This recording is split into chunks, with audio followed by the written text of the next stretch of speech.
Bonjour à toutes et à tous. Écoutez, on est ravis de vous accueillir pour cette conférence sur les nouveaux enjeux de la digitalisation pour les forces de vente et le marketing. Double enjeu, pourquoi ? D'un côté, il faut séduire les commerciaux à l'usage de ces nouveaux outils et l'objectif, bien sûr, est de nourrir les équipes marketing de data pour leur campagne. Alors, dans le cadre de l'agenda en fait, de cet après-midi, on va se présenter brièvement pour que vous compreniez quelle légitimité on peut avoir à parler de ce sujet. On enchaînera ensuite sur les tendances du marché de la digitalisation avec quelques chiffres. Alors, il y a pas mal d'études qui seront en anglais. Je vais les commenter de toute façon en français. On a remis les titres en français, tout simplement parce qu'une majorité des études est plutôt nord-américaine. Et puis, on fera un zoom sur les enjeux de la digitalisation avec un certain nombre également de témoignages sur des retours d'expérience, sur le retour sur investissement, qui est une question très fréquente. Et on terminera par les nouveaux enjeux, notamment dans la connectivité de ces applications d'aide à la vente avec les CRM et sur l'intégration de l'intelligence artificielle dans ces applications d'aide à la vente. Et puis bien sûr, une session de questions-réponses. Alors, Sales Apps, qui sommes-nous ? On va parler de deux notions, en fait. J'utiliserai parfois la notion de Sales Enablement, qui est le nom anglo-saxon des outils d'aide à la vente. Voilà. Donc, notre métier, en fait, on est éditeur d'une solution applicative d'aide à la vente. L'enjeu, en fait, de ce type d'application, c'est d'améliorer la performance des équipes commerciales, qu'elles soient sédentaires ou nomades, de manière à moderniser l'image d'une entreprise, de valoriser les contenus, de faire en sorte qu'un commercial soit plus percutant lors de ses rendez-vous et donc mieux armé pour répondre à l'ensemble des questions. L'objectif, bien sûr, est d'augmenter le volume de vente. Ce type de solution est déployé sur des équipes de vente, on va dire, d'une dizaine de commerciaux à plusieurs centaines, voire de milliers, dans des contextes régionaux, nationaux ou internationaux. D'un point de vue applicatif et device, ce type de solution se développe beaucoup aujourd'hui pour une raison simple, c'est lorsqu'elles ont vu le jour il y a quelques années, elles étaient plutôt embarquées sur des environnements de type tablette, iPad ou tablette Android. Et depuis l'avènement en fait, de Windows 10, on embarque sous forme d'application également en fait, ce type d'outil directement sur les environnements Windows. Donc les commerciaux, qu'ils aient un laptop, qu'ils soient en télévente sédentaire ou qu'ils aient des tablettes, voilà, on les accompagne sur l'ensemble de leurs devices, smartphones, tablettes et PC. On a été élu meilleure application de présentation commerciale par le groupe Edicialis. Donc c'est les supports Mag, Action Co et Marketing Mag. Nos clients, si vous avez des questions par rapport à ça, dans le cadre des cas que vous allez voir, sont présents dans tous les secteurs d'activité, des médias en passant par la banque, la finance, l'industrie, les utilities. On est présent dans tous les secteurs d'activité avec beaucoup de grands comptes, mais également beaucoup d'entreprises de taille plus moyenne. Voilà. Les solutions, elles se déploient en fait en France, mais comme je vous l'indiquais également à l'échelle internationale, on embarque une cinquantaine de langues. Donc on déploie nos solutions dans un grand nombre de pays à travers le monde, soit pour des groupes internationaux, soit simplement pour des entités nationales qui sont simplement basées dans d'autres pays. En parallèle, on produit également des contenus, des livres blancs. Il y aura un livre blanc que vous pourrez flasher tout à l'heure sur le Sales Enablement. Et puis là, on pourra vous en remettre sur le stand ou également ici. C'est un livre blanc qui est plus spécifique à la digitalisation, aux enjeux et aux bénéfices que vous pouvez en tirer. Alors, je vais enchaîner rapidement maintenant sur les tendances et puis on zoomera plus spécifiquement sur les enjeux ensuite. Si vous êtes aussi nombreux aujourd'hui, c'est que la tendance est largement développée. Donc, Mobile Sales Enablement, c'est pour les applications d'aide à la vente. Alors, premier indicateur, en fait, qui montre que il y a une vraie tendance sur ce marché. En fait, on interroge les requêtes qui sont faites sur Google, sur ce verbatim, cette terminologie. Elles ont été multipliées par 5 sur les 3 dernières années. Ensuite, vous avez beaucoup d'études et de cabinets d'études à l'international. Vous avez notamment Forrester qui a publié en fin d'année dernière une étude et qui annonçait que 54% des entreprises dans des environnements B2B étaient déjà passer en 2018 à la digitalisation de leur force de vente ou étaient en cours de le faire. Voilà. Et il y avait 19% de plus qui envisageaient de le faire au cours des 12 ou des 18 prochains mois. Et c'est un marché qui a été évalué entre 2017 et 2021 par Aragon pour passer de 780 millions à 5 milliards. Donc c'est un marché qui allait faire x6 au cours de ces 3 prochaines années. Voilà. Ensuite, ce qu'on peut screener également en parallèle, c'est qui s'occupe de ça concrètement dans les entreprises. Donc vous avez de plus en plus en fait, de managers qui sont maintenant dédiés à la digitalisation et à l'amélioration de la performance commerciale et donc à l'intégration de ces applications d'aide à la vente. Si vous regardez ça en fait à l'échelle d'un LinkedIn, vous avez l'évolution en fait simplement sur le graphe de droite, l'évolution en fait de ces fonctions au cours, pareil, de ces 3 dernières années. Donc, il y a vraiment des managers maintenant qui sont en charge du Sales Enablement. Voilà, et vous avez 61% en fait, des entreprises interrogées qui intègrent cette fonction en fait, dans leur groupe. Voilà, ensuite, il y a un autre élément qui est important. J'anticipe un petit peu en ce qu'on va voir tout à l'heure sur le retour sur investissement. Mais quand on compare et quand on analyse les entreprises qui ont intégré ce type d'outils et celles qui ne les ont pas intégrés, vous avez un décalage de plus de 15% des entreprises qui se déclarent en mesure d'atteindre leurs objectifs. Donc ça, c'est sur les histogrammes de droite. Celles qui utilisent un outil de Sales Enablement, il y a 63% des répondants qui se déclarent en situation d'atteindre leurs objectifs. On fait le même sondage sur celles qui ne l'ont pas, on tombe en dessous de la moyenne. Voilà. Donc on a un impact important sur la productivité des équipes commerciales. On le verra sur le volume de rendez-vous, mais également sur leur taux de conversion. Voilà, ça vous allez le retrouver sur notre site. C'est le premier livre blanc qu'on a fait il y a 2 ans en fait sur le sujet, voilà, et qui reprend l'ensemble des études avec pas mal de cas pratiques. Je vais laisser la parole à Georges qui va zoomer cette fois-ci un peu plus en détail sur les enjeux. Merci. Bonjour à tous. Donc l'objectif, c'est de bien comprendre. Derrière en fait ce qu'on appelle Sales Enablement, quels sont les enjeux opérationnels qui se cachent en fait derrière ce terme pour chacune des structures.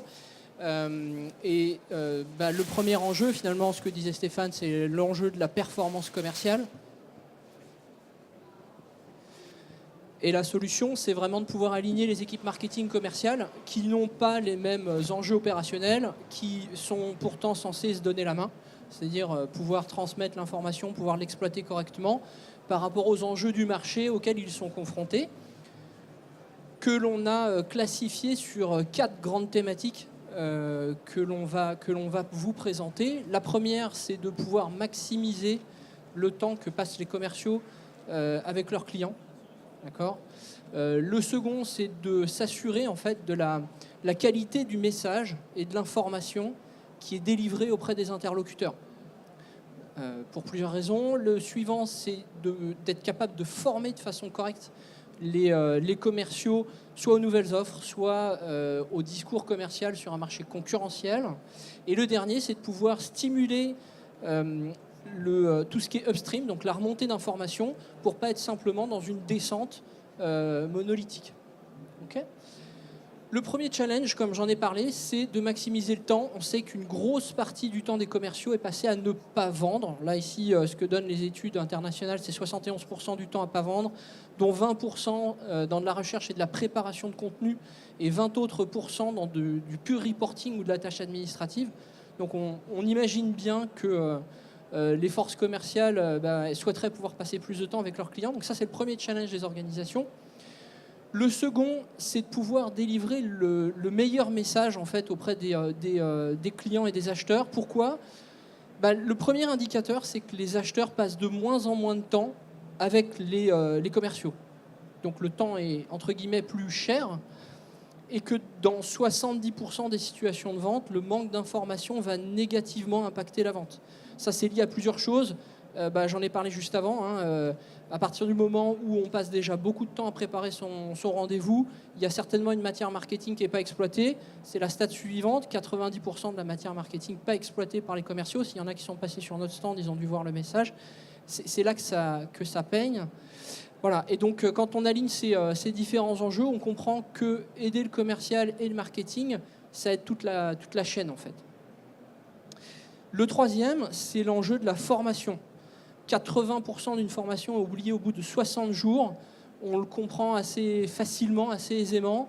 Ça veut dire que dès qu'on ne met pas en pratique, on oublie l'élément clé qui permet de faire la différence sur un marché concurrentiel. Si on n'est pas capable de faire la différence, on ne vend pas, donc on ne propose plus.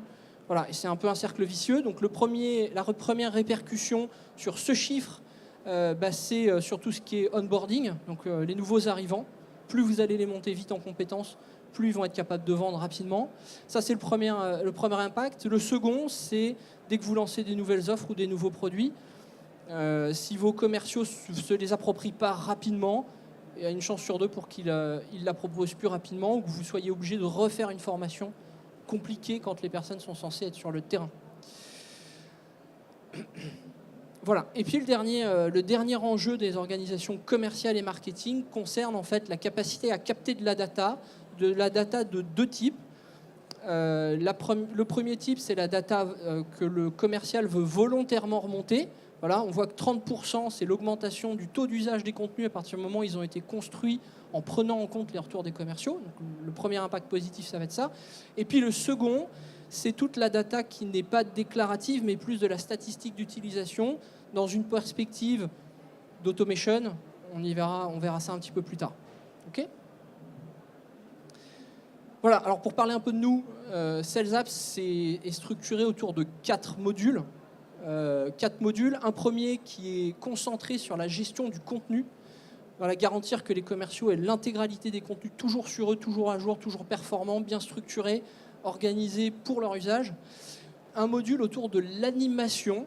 Donc ça, on le verra plus tard. Nous, ce qu'on mesure comme élément primordial de réussite d'une application, c'est son taux d'utilisation par les équipes sur le terrain.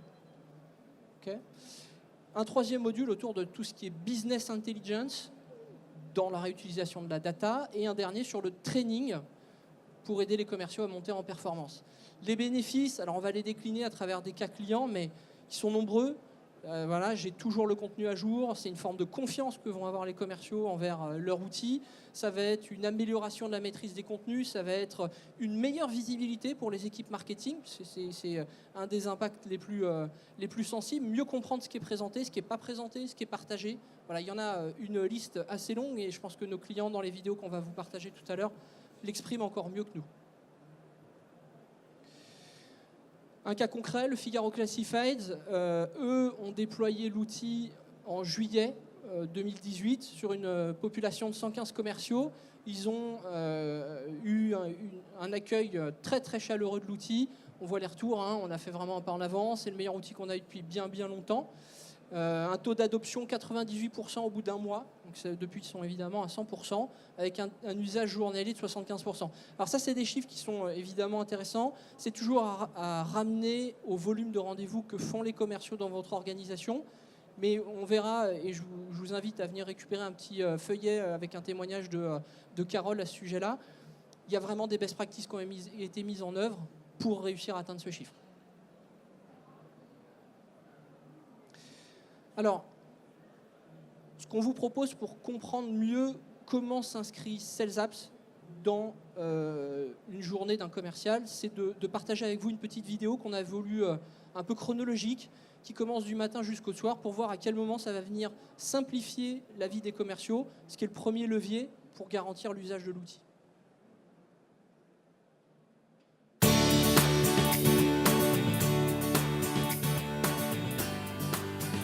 Aujourd'hui, mon premier rendez-vous commercial est dans un café, tablette en main. Une tablette, c'est convivial, mais c'est encore mieux si tout est pensé pour votre activité commerciale. Et si, en plus, vous pouvez accéder hors connexion à toutes vos présentations, vos films ou tout autre document, l'expérience de vente devient enrichissante. Vous gagnez du temps et vendez mieux.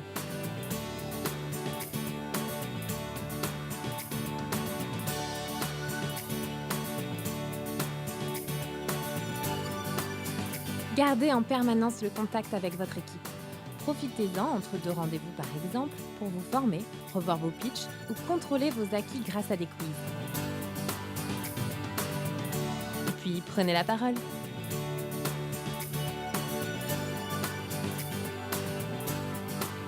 Quelle que soit la situation, l'application vous permet de renforcer votre discours commercial.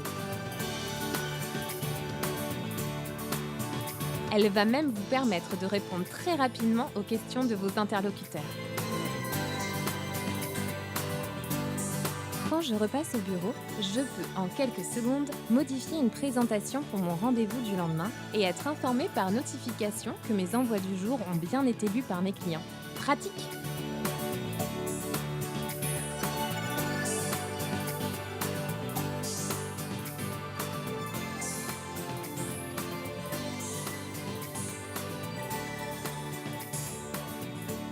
De son côté, Camille, au marketing, accède de façon simple et rapide à toutes les infos et les statistiques dans son dashboard. Il a enfin la main pour adapter ses supports en fonction de mes besoins commerciaux, réagir et nous soutenir. Marketing et commerce vont dans le même sens. Votre organisation et vos objectifs sont boostés. Passionnez vos clients, accélérez votre croissance, digitalisez vos équipes avec Sales Apps.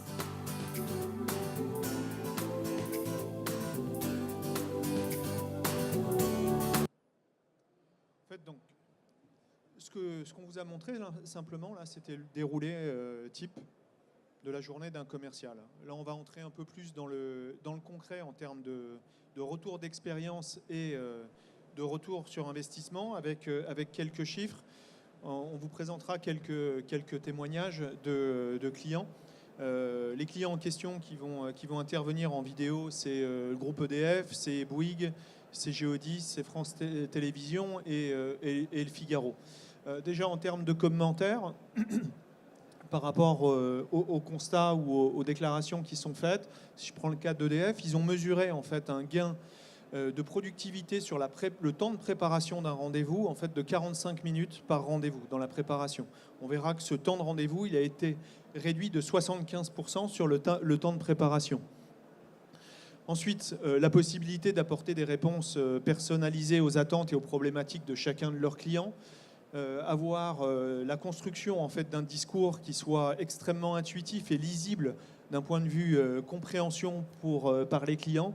Et puis un nombre de rendez-vous par commercial qui a augmenté et forcément qui entraîne mécaniquement une évolution du rythme et du volume de vente.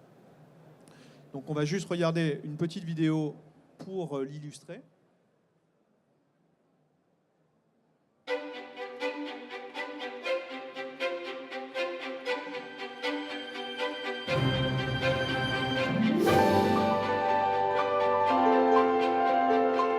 Sales Apps, ça répond à un changement de métier pour le commercial, hein. Le fait de pouvoir vendre différemment, mieux vendre, ça permet aussi d'être focus 100% client, usage et bénéfice client. Donc c'est un formidable outil.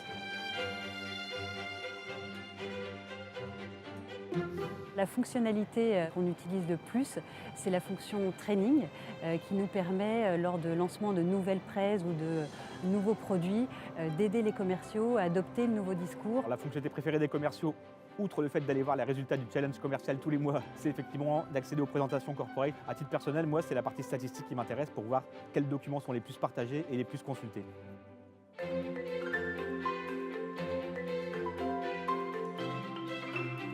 Le résultat le plus probant, je dirais, c'est la satisfaction des commerciaux. Et puis, un impact qu'on avait moins imaginé, c'est la sollicitation de l'ensemble des autres entités du groupe Figaro Classified, notamment du CODIR, qui ont demandé à avoir accès à cette application. C'est 45 minutes économisées dans la préparation d'un rendez-vous. Mais on sait également aussi qu'on est bien plus efficace en rendez-vous puisque le commercial dispose de tous les éléments dont il a besoin directement sur sa tablette.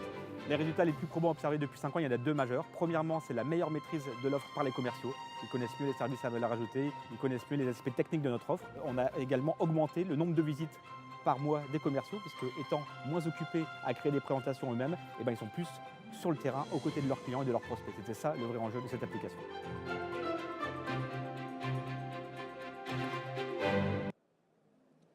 Voilà, donc là, ce qu'on a vu, en fait, c'est un déroulé d'une journée type, le retour et le feedback et l'appréciation des équipes, des directions commerciales et marketing par rapport à l'usage qui est fait, les bénéfices qu'ils peuvent en tirer. Ensuite, ce qui est important surtout, c'est, Georges l'a évoqué tout à l'heure, c'est le taux d'usage. Si on ne contrôle pas le taux d'usage de l'application, vous déployez un applicatif comme vous avez pu déployer il y a quelques années un Drive, c'est pas pour autant que les gens vont l'utiliser, vont le consulter quotidiennement. Donc ce qui est important, c'est de concevoir un outil qui soit pertinent et qui crée de la valeur pour le commercial et pour le client. Donc là, dans cette vidéo, c'est la dernière. Après, on vous fera des démos et on va surtout commenter des chiffres. C'est plus la parole en fait aux utilisateurs, aux équipes qui sont sur le terrain. Et donc là, en l'occurrence, c'est les témoignages directement d'équipes commerciales sur le terrain au sein du groupe EDF, où on a un peu plus de 400 commerciaux qui sont déjà équipés.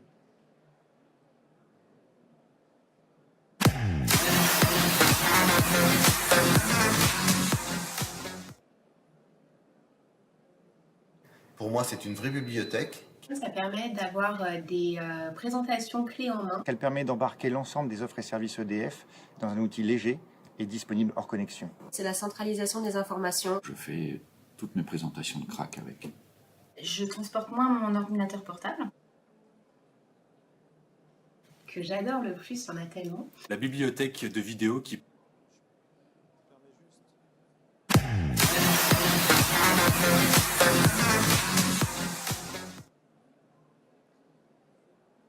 Pour moi, c'est une vraie bibliothèque. Ça permet d'avoir des présentations clés en main. Elle permet d'embarquer l'ensemble des offres et services EDF dans un outil léger et disponible hors connexion. C'est la centralisation des informations. Je fais toutes mes présentations de crack avec. Je transporte moins mon ordinateur portable, que j'adore le plus, on a tellement. La bibliothèque de vidéos qui présente les services. D'avoir les prix de marché de l'énergie. La disponibilité de l'information hors connexion. Le panier où on peut mettre toute une sélection d'articles et de documents. La création de présentations. La petite loupe, c'est comme sur Google, ça me permet de retrouver tout ce que je cherche.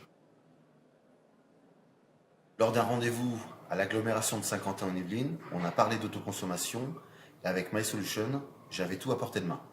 Récemment, je suis allée chez le groupe Carso, c'est un laboratoire d'analyse environnementale, et le responsable d'achat me demande des éléments sur l'activité du groupe EDF en région, et j'avais tout sous la main. Un jour, un directeur général des services, lors d'une présentation, m'a arraché la tablette des mains pour revenir sur la slide précédente. C'est donc vraiment un outil de proximité formidable. La mobilité. La hotte du Père Noël. Confort. Super pratique. C'est un couteau suisse. Top. Ma sorcière, bien aimée. C'est mon outil, c'est vraiment mon outil. Ce que je vous propose maintenant, c'est de découvrir à travers les chiffres les bénéfices que vous pouvez en tirer. Donc, premier élément, en fait, ce qui va être important de piloter pour vous lorsque vous intégrez ce type de solution, c'est de mesurer en fait le taux d'usage après le premier mois de déploiement. Voilà, en moyenne, on arrive à 77% en fait de taux d'usage au bout d'un mois et de prise en main de l'outil, ce qui, sur des forces de vente importantes, est un chiffre plutôt élevé. En parallèle, vous avez, je vais les commenter par colonne, ça sera plus simple. Vous pouvez, en termes de savings, avoir et obtenir un minimum en fait de savings sur votre budget print d'un minimum de 30%. Un taux de consultation en fait des contenus qui va être multiplié par 2. Un temps de préparation de rendez-vous pour le commercial, ce qui est un élément important, de 75%. C'est le cas qu'on voit avec EDF, mais ça c'est une stat qu'on a sur l'ensemble de nos clients. Ensuite, dès l'instant où l'applicatif va être connecté au CRM, l'intérêt, c'est de pouvoir récupérer au fil de l'eau l'ensemble des datas qui sont issues du rendez-vous sans que le commercial ait à les saisir. Et donc là, globalement, les tâches administratives vont être divisées par 2 pour le commercial. Si je ramène ça sur une semaine type du commercial, on va dégager 10 heures de temps pour lui, qui était le principal enjeu que souhaitait en fait tirer les directions commerciales et marketing dans l'intégration de ce type de solution. 10 heures, charge à eux de bien les utiliser, mais ça va leur permettre d'être plus performants sur la préparation des rendez-vous, d'être plus performants sur la volumétrie de rendez-vous et donc mécaniquement de vendre plus. Voilà. 70% des entreprises qui intègrent ce type de solution observent un ROI positif en termes de vente. Alors bien sûr, en fonction du marché que vous adressez, en fonction du type de vente, si vous êtes sur de la vente sur du B2C, si vous êtes sur du mid-size, si vous êtes sur du grand compte, voire sur des collectivités territoriales, la volumétrie de rendez-vous au mois le mois n'est pas la même, donc les impacts peuvent être différents. D'un point de vue résultat en fait significatif, alors ce qu'on va observer, et c'est confirmé par un certain nombre d'études qui sont réalisées et qui sont complètement indépendantes, voilà, sur l'augmentation en fait du revenu. En moyenne, on observe en fait une augmentation du nombre de rendez-vous en fait de un peu plus de 11% pour une augmentation de revenus, chiffre d'affaires de l'entreprise globale d'un peu plus de 6%, 6,6%, ce qui à l'échelle en fait d'une PME ou d'un grand compte est un chiffre très significatif. Ensuite, un élément important, ça va être le taux d'indice en fait de ce qu'on appelle l'upsell ou le cross-sells dans le cadre des mécaniques de vente. Et donc là, lui, il augmente de 78% et il est largement facilité par ce type d'outils. Sur la partie inférieure en fait, de la planche, ensuite, vous avez d'autres bénéfices au-delà de l'augmentation directe des rendez-vous et des ventes qui sont liés à l'amélioration de la productivité des équipes commerciales, mais également sur la perception de votre image, de vos offres et de votre image de marque à travers justement ce type de rendez-vous qui vont être beaucoup plus interactifs, sur des contenus qui vont être plus rich également.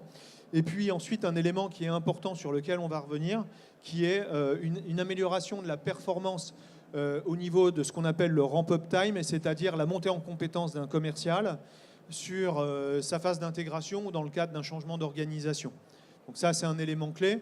60%, si vous imaginez un ramp-up time de 3 mois pour un commercial qui intègre votre entreprise, 60%, vous gagnez 1 mois et demi sur chaque commercial, sur chaque nouveau entrant. C'est colossal en termes de productivité.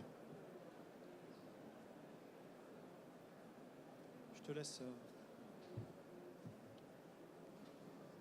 Ce que on vous propose maintenant, c'est de parler un petit peu data pour rentrer un peu plus précisément dans le type de données qu'on va pouvoir récupérer et le type d'usage aujourd'hui et demain qu'on va pouvoir en tirer. Déjà, les enjeux de la data aujourd'hui dans les organisations marketing commerciales sont importantes. J'en ai parlé très rapidement au début, mais 60% des cas, les projets CRM n'atteignent pas leurs objectifs, que ce soit en termes de remplissage, utilisation, exploitation potentielle de la data. On est moins de 50% des commerciaux déclarent remplir régulièrement leur CRM. C'est un élément qui est important. On en a parlé tout à l'heure. Ils ont déjà beaucoup de temps sur d'autres tâches administratives. Et même ceux qui déclarent peu ou de piètre qualité. Ensuite, ce que l'on a, c'est le temps, j'en ai parlé. Et 23% des entreprises considèrent avoir des datas de qualité ou de très bonne qualité dans leur CRM. Quand on sait que la plupart des algos d'automation se basent sur ces mêmes datas, on est en droit de s'inquiéter sur la pertinence et la performance, ou en tout cas, on peut espérer pouvoir faire mieux grâce à des datas de qualité. Voilà, donc les datas que l'on va pouvoir traquer, c'est tout ce qui se passe en clientèle. Qu'est-ce qui est présenté, qu'est-ce qui est montré, qu'est-ce qui n'est pas montré, qu'est-ce qui est utilisé dans l'optique de créer une présentation, qu'est-ce qui va pouvoir être partagé. Ça, aujourd'hui, c'est l'état de l'art. Dans une solution et dans Sales Apps, ces données sont remontées sous 2 formes. Une forme purement orientée contenu, c'est-à-dire tracer la perf par contenu de data, mais également sous une forme orientée client. Et là, je ferai une petite démonstration tout à l'heure spécialement sur notre connecteur Salesforce, dans une optique de réexploitation sur l'automation de ces mêmes data ciblées clients. Voilà. Et donc ensuite, le Graal pour nous, c'est vraiment l'alimentation des algorithmes de marketing et de sales automation à partir de ces data ultra riches. Moi, je fais souvent l'analogie avec les cookies du web d'avant le 2.0. Il n'y en avait pas. Donc on croisait les doigts pour imaginer ce qui intéressait les visiteurs potentiels. Aujourd'hui, on a des concepts de remarketing, on a plusieurs outils déjà existants qui se basent sur de la data. Et on va pouvoir faire la même chose à partir de data qui sortent des rendez-vous clients. Ok, donc nous, notre connecteur Salesforce, donc, qui est sur l'App Exchange de Salesforce, hein, donc c'est pas compliqué pour le trouver, du moment que vous avez Sales Apps chez vous. Il va vous permettre de rattacher à n'importe quelle opportunité, si vous utilisez le concept dans Salesforce ou Contact, l'intégralité des scripts clients de ce qui est fait en clientèle. Ça veut dire, en gros, pour le commercial, la charge, c'est de faire un start et de faire un stop. Et vous avez une information intégrale, horodatée. Vous savez par présentation le temps passé, par contenu, ce qui est partagé, ce qui est réexploité pour créer un contenu sur mesure. Donc vous avez vraiment un volume d'informations très conséquent et parfaitement juste. Ça, c'est le premier élément. Le second, ça va être de pouvoir la réexploiter, de pouvoir partager instantanément au contact déclaré dans Salesforce et donc d'y accéder à n'importe quel moment. Alors, ce qu'on vous propose, c'est de faire un petit focus là-dessus, puisqu'il nous reste un tout petit peu de temps, qu'il y a quelques courageux qui nous ont écoutés jusqu'au bout. On va regarder un peu à quoi ressemble aussi une interface Sales Apps, bien que je vous invite à venir sur le stand pour le découvrir plus en détail.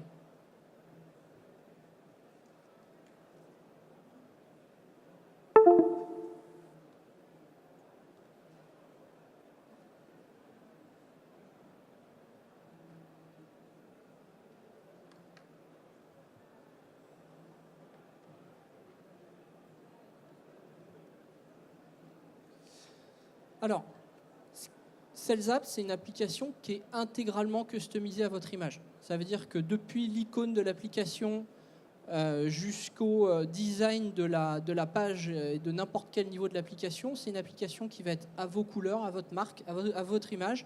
Mais surtout, la vraie promesse, c'est que vous allez pouvoir tout changer dans cette application. On vous remonte des datas. Il n'y aurait rien de plus stérile que de vous remonter des datas sans vous permettre de changer l'arborescence et les parcours dans l'application, et c'est le cas. Ça veut dire que quand moi, commercial, Geodis, je lance mon application, j'ai une interface intégralement customisée à ma démarche commerciale. Là, on est sur un concept de tuile, on pourrait avoir un concept de carrousel, on va pouvoir vraiment lui donner l'identité qu'on veut, de façon à ce que le commercial soit tout à fait à l'aise en clientèle pour présenter son application. On a parlé de Salesforce. Ce que je vous propose, c'est qu'on aille y faire un tour. La différence ou la particularité avec la version Salesforce de Sales Apps, c'est que vous avez un icône supplémentaire en haut qui est celui de Salesforce. Okay ? Quand je rentre en rendez-vous, il me suffit de définir à quel compte se rattache mon rendez-vous. Okay ? Donc, imaginons que je rentre en rendez-vous avec My Client. Et une fois que j'ai choisi ça, je vais avoir la possibilité de choisir à quelle opportunité, si j'utilise le concept, ou à quel contact va se rattacher le rendez-vous dans lequel je rentre. Okay ? Donc on va dire qu'on rentre dans le cadre d'une opportunité. J'ai cliqué sur Start. À partir de ce moment-là, tout ce que je vais faire, donc mon icône passe en rouge pour que le commercial ait une indication du fait que le connecteur est actif. Tout ce que je vais faire va être tracé. Ça veut dire, je vais lancer cette présentation, je le saurai, on va passer une demi-heure à en parler. D'ailleurs, page 28, vous me faites une remarque de vous inviter à l'excellent salon e-marketing. Je vais pouvoir prendre la note directement, sans perdre le fil de ma présentation. D'accord ? Donc, le premier avantage pour le commercial, c'est qu'il va pouvoir saisir des notes partagées avec son interlocuteur au fil de l'eau, sans avoir à repousser ça plus tard. Il va pouvoir, pour ceux qui connaissent un peu Sales Apps, créer des présentations à partir de pages contenues dans cette même présentation, et au niveau de la déclaration dans Salesforce, on le saura. Donc imaginons que cette présentation, il n'y ait que quelques contenus qui vous intéressent, je le saurai. D'accord ? Je vais pouvoir faire ça dans n'importe quelle partie de l'application. Je vais, par exemple, réexploiter également celle-ci. OK ? OK ?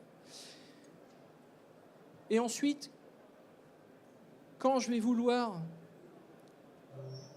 vous partager la présentation corporate de Sales Apps, je vais la mettre dans ma boîte d'envoi. Je vais pouvoir exploiter directement une vidéo que le marketing a rattachée à cette présentation, qui est le témoignage de Vianney, le directeur marketing de Geodis Distribution Express. Donc, de la même manière, je vais pouvoir exploiter le contenu.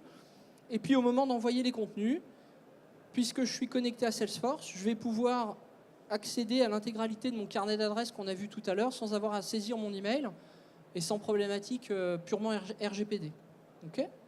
Ce que je vais faire et ce que je vais pouvoir envoyer. Ok ?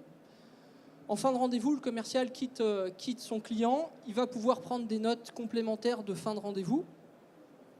Ok ? Et une fois que c'est fait, il termine son rendez-vous et il est en mesure de commencer un nouveau rendez-vous. Donc là, j'ai fait un script intégral sans connexion. Tout ce que j'ai fait sera stocké dans Salesforce et sera réexploitable après par le marketing.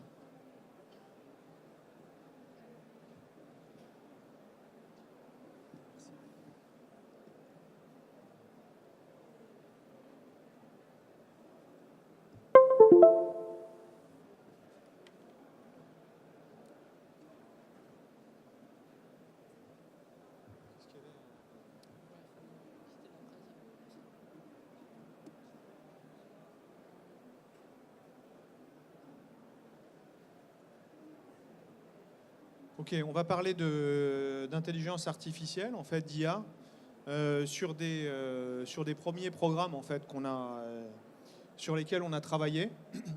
Donc il y a déjà une application concrète qui est finalisée, en fait. C'est ce qu'on va appeler le ramp-up time en fait, des forces de vente. Ça, c'est un axe d'amélioration de la productivité commerciale qui est colossal à l'échelle d'une entreprise. Et donc, on a vu qu'on avait beaucoup de data à exploiter. Donc, ce type de programme s'adresse à qui? Aux nouveaux entrants. En moyenne, une entreprise a un turnover de l'ordre de 25 à 30% par an, en moyenne. Mais ça représente très vite beaucoup de monde. Donc, ça veut dire des gens qui sortent, mais donc forcément des gens qui entrent tous les ans. Des changements d'organisation. On peut avoir une organisation par produit et puis elle va évoluer par secteur avec une maîtrise des offres qui va être non plus monoproduit mais multiproduit, comme on fait. Et puis régulièrement, en fait, la vie d'une entreprise est ponctuée en fait, de lancement de produits et services. Donc dans ce type d'applicatif, on va disposer de quelles données? On sait qui se connecte. Lorsque on se connecte à l'application, on a défini en amont en fait, ce qu'on va appeler des profils. Donc par rapport à des critères de fonction, par rapport à des critères régionaux, par rapport à des critères de langue. On va savoir également, en fonction d'une fonction et d'une région, quelles sont les thématiques ou les offres qu'un commercial est supposé maîtriser. Donc ça, c'est le premier élément dont on dispose. Ensuite, ce qu'on va pouvoir analyser également en bac, c'est finalement quel usage il fait de l'application. L'usage, c'est quels sont les contenus en fait, qu'il consomme. Quelles sont les offres, quels sont les formats, est-ce que c'est des vidéos, etc. Quels sont les contenus qui sont partagés avec les clients, quels sont les contenus que lisent leurs clients ou prospects. Et puis le troisième élément dont on dispose également, c'est le parcours de l'utilisateur, ce qu'on appelle le user path. C'est lorsque je suis en clientèle, comment j'adresse mon client. Est-ce que je vais l'adresser plutôt par une problématique de besoin, par une problématique d'offre? Et donc tout ça sont des éléments qui vont pouvoir être tracés. Et on va les regrouper, les analyser avec un grand nombre d'algos. Donc ça, concrètement, ça va permettre de faire quoi?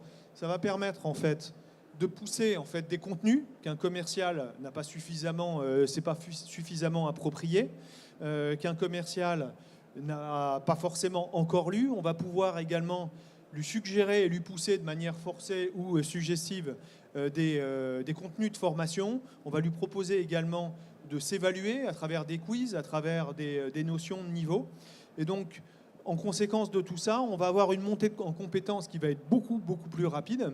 Ça, c'est des mécaniques qu'on maîtrisait déjà, mais qui étaient à l'initiative des administrateurs de la solution, autrement dit aux directions commerciales et aux directions marketing. Aujourd'hui, c'est directement en fait des moteurs et des algos qui travaillent derrière et qui sont force de proposition à la place du management. Voilà. Une meilleure maîtrise des offres et une meilleure compréhension des offres par les équipes commerciales et surtout donc une organisation qui est beaucoup plus agile et qui va être personnalisée pour chaque commercial ou équipe marketing qui est sur le terrain et qui est amenée à conduire en fait ces rendez-vous. Voilà. Donc tout ça nous amène à avoir un ramp-up time qui sera beaucoup plus efficace qu'à la normale et en moyenne de plus 60%.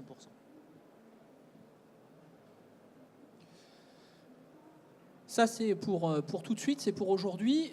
Pour demain, on veut aller très sensiblement plus loin dans l'exploitation de cette data dans Sales Apps, notamment réexploiter toutes ces données pour influer en live sur le rendez-vous commercial. C'est-à-dire pouvoir et adapter l'ergonomie, l'arborescence, la proposition de contenu par rapport au contexte de vente dans lequel le commercial se situe.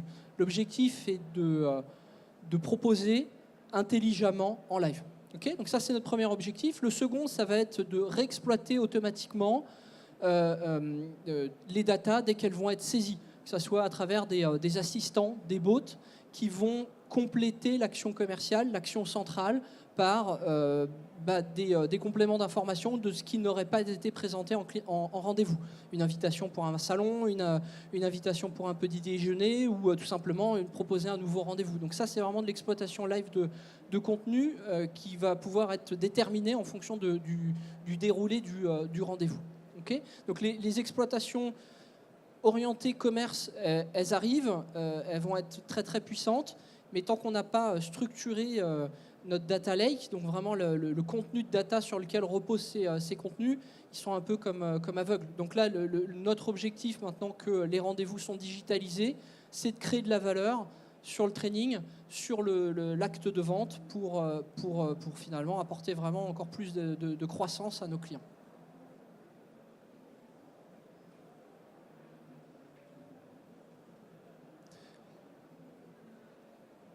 Je ne sais pas si vous avez des questions, des remarques. On est évidemment ravis de vous accueillir sur notre stand pour en parler, pour rentrer plus dans les détails de Sales Apps. Si c'est le cas, voilà, rendez-vous stand G16.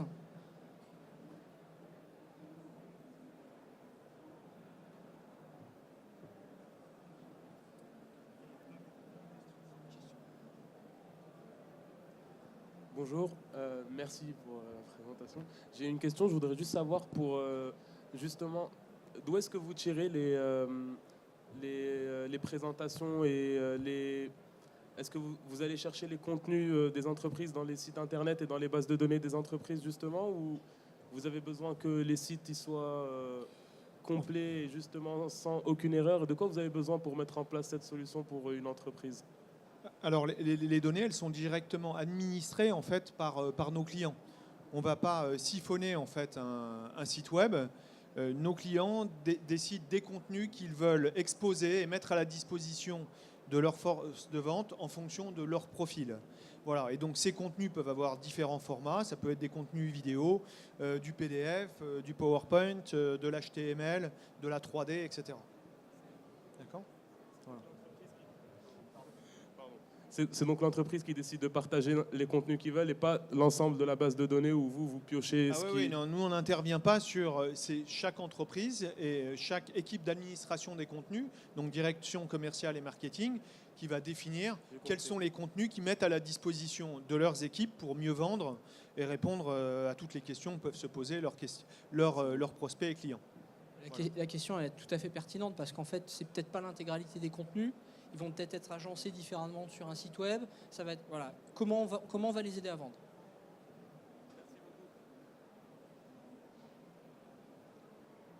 Merci à vous, excellente fin de salon et à bientôt. Merci.